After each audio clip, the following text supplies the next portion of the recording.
Hello, everybody, welcome back. So, I have decided to give episode 4 its own commentary. Actually, no, wait, this is episode 5. Yes, this is episode 5, and it needs its own commentary because I can't deal with this anymore.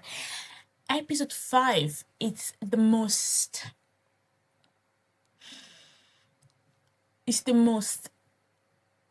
how would you define it? It's the episode that made my heart race the most. This is absolutely unacceptable. This boy called Itzu-omi, the gray-haired boy, he is, he is, he is. If I didn't know better, I would say that he is a playboy. Do you know, like the worst kind? Because why are you doing this to us? Why are you doing this to me? He's episode 5, it was full of signs. Okay, when we're talking about like signs of affection, episode 5 is it.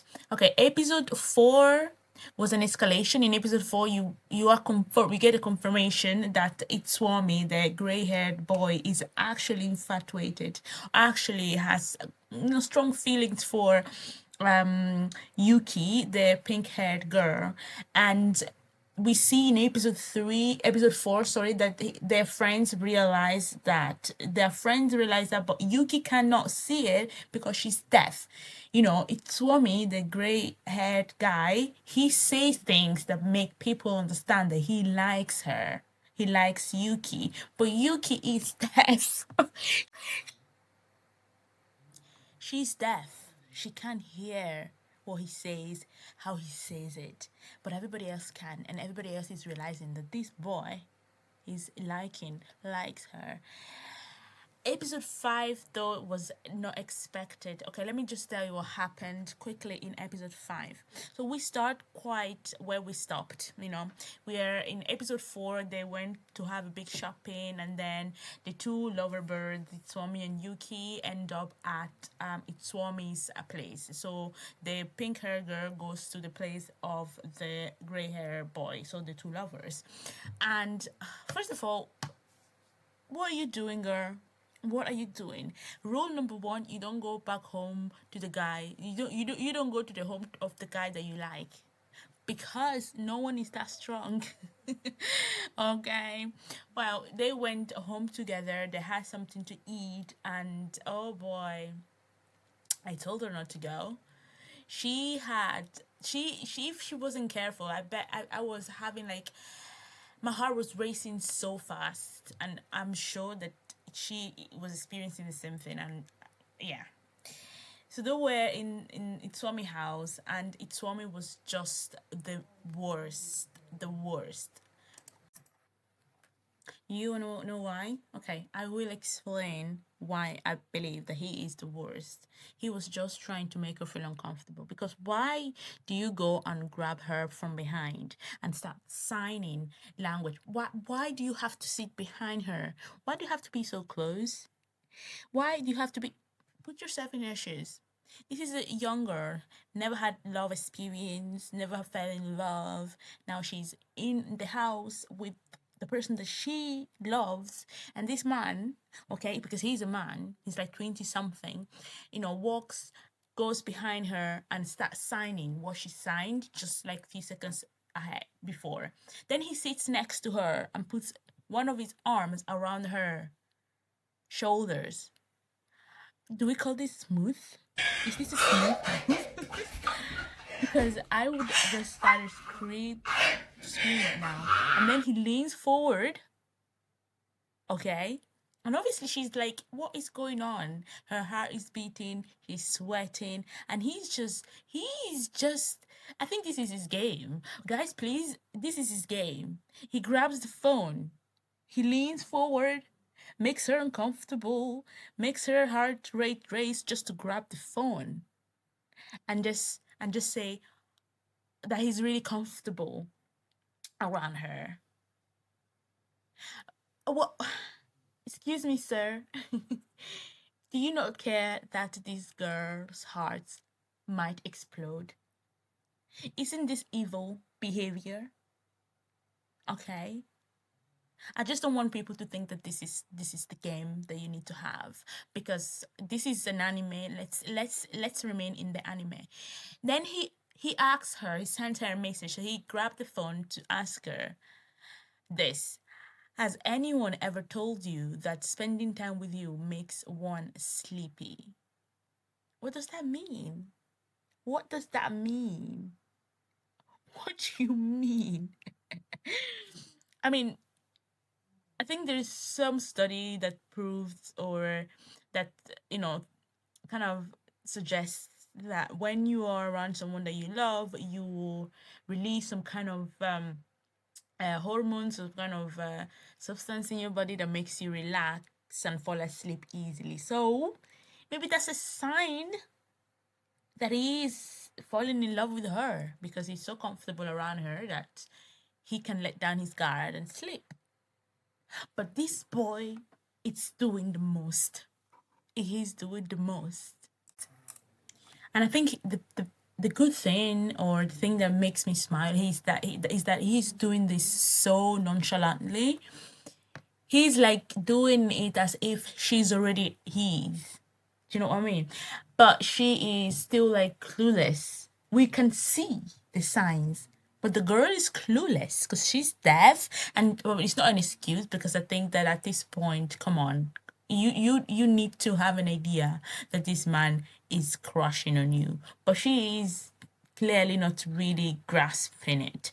And this is not even, honestly, these clips, these pictures, this tension, high pressure phase, or things that happened in episode 5 are just a very small percentage of the rest of situations that Itzu-omi does to Yuki that made my heart burst. Okay, now I'm gonna show you a few more things.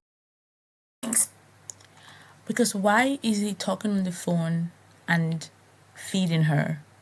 And the best part of it, or worst part of it, is that Yuki, this girl here, just goes on with it. She doesn't complain, she doesn't do anything. So he's talking on the phone and then feeding her, and she's just opening her mouth and accepting the food, and he's just touching her hair, and she's just there going along with it. Honey, why? What's going on here? Like episode 5, but episode 5 was really hard for me because there was so many signs. Episode 5 was, honestly, I don't think I've screamed so much watching an episode. Okay. So they're spending time together, evening at his place, and then someone rings the bell, and it's this girl called Emma. So we find out, I think her name is Emma. Emma is someone that has a crush on Itzu-omi. She's a childhood friend of him, and she absolutely loves him, but he couldn't really care less, you know. But Emma is there. All right. And you have this deaf girl. She doesn't know anything. She can't hear anything. And she just sees them exchange something. And she thinks, oh my God, there's something going on. And she started she started walking in the Lulu land. Okay. She started thinking and fantasizing about them, Emma and Itzu-omi, being together. And then she goes to her friend. We're talking about Yuki. Yuki, she's, thinking that Itzu-omi is doing something with this other girl. But we soon find out that he actually is not. So she actually leaves the house of this of his Itzu-omi, or the gray-haired boy, and goes home. And obviously the gray-haired boy, Itzu-omi, is like, what's going on? And he's a bit worried. So he calls Yuki's best friend, the girl with the short hair, and they kind of connive against Yuki. Itzu-omi goes to the house of this short-haired girl, and Yuki was there. And the girl walks out, and leaves them in the room together.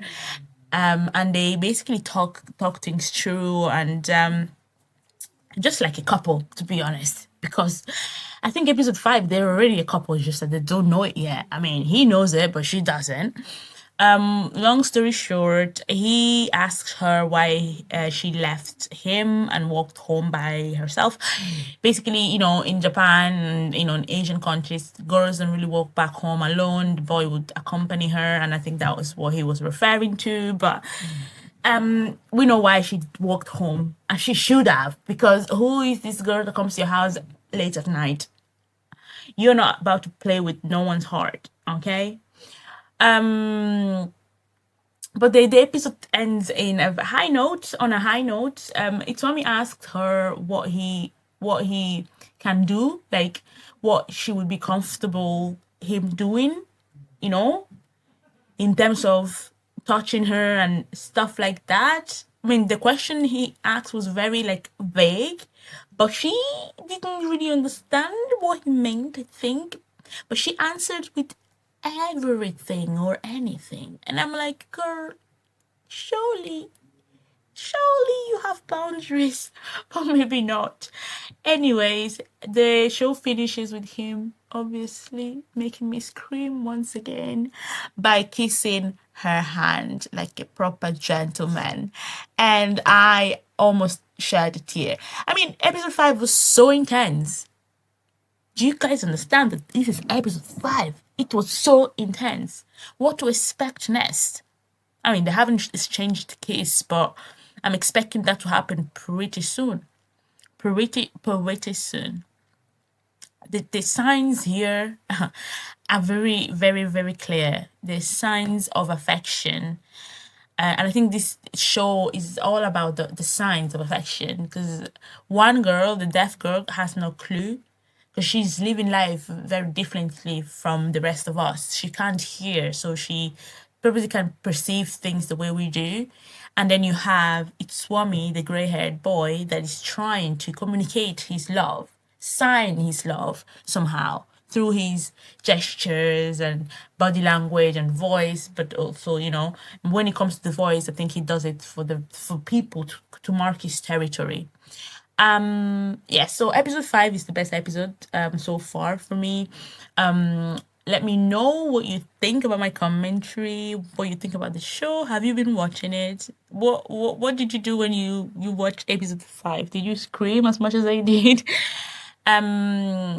Yes, so let me know if you're going to watch it after listening to this commentary, and what your opinions are regarding this whole situation, really, because the Emma girl needs to chill. Well, I hope you enjoy the rest of your day. Bye bye. Oh, sorry, like, comment, subscribe, and yada yada yada.